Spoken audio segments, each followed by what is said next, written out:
tervist, oleme siin Haapsalu seikluspargis ja see on üks kõige kõvemaid kohti, kus mina käinud olen ja soovitan ka sul tulla siia ja panna ennast totaalselt ikka proovile. On ju, Sander?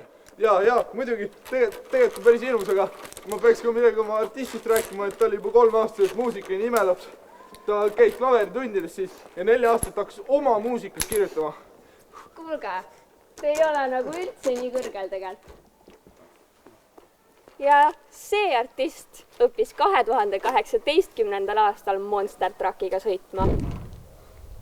You best believe it, I'ma rip you up to pieces. I'm a lover, not a fighter, but I light this place on fire.